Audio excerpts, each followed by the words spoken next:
हमारा transmission line में बहुत बड़ा बीज का हब था, इन्हें बहुत पीसफुली निकाला, थोड़ा सा भी डिस्टरबेंस कुछ नहीं हुआ, गया स्मूथली निकाला। वैसा करना सबके बस का बात नहीं है, जितना स्मूथली पेशेंटली किया वो सैल्यूट है।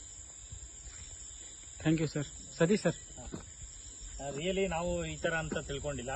ತುಂಬ ಅಚ್ಚುಕಟ್ಟಾಗಿ ಮತ್ತು ಒಂದೇ ಒಂದು ಹುಳಕ್ಕೂ ಯಾವುದೇ ರೀತಿ ತೊಂದರೆ ಆಗದಂಗೆ ತುಂಬ ಮತ್ತು ಪರಿಸರ ಕಾಳಜಿಯಿಂದ ವೆರಿ ಫ್ರ್ಯಾಂಕ್ ಆ್ಯಂಡ್ ಆನೆಸ್ಟ್ಲಿ ಪ್ರಾಮಾಣಿಕತೆಯಿಂದ ಮತ್ತು ಪರಿಸರದ ಕಾಳಜಿಯಿಂದ ತುಂಬ ಅಚ್ಚುಕಟ್ಟಾಗಿ ನೀಟಾಗಿ ಯಾವುದೇ ರೀತಿ ತೊಂದರೆ ಆದಂಗೆ ಅದನ್ನು ತೆಗೆದಿದ್ದಾರೆ ಮತ್ತು ಅದಕ್ಕೆ ಜೀವ ರಕ್ಷಣೆ ಕೂಡ ಮಾಡಿದ್ದಾರೆ.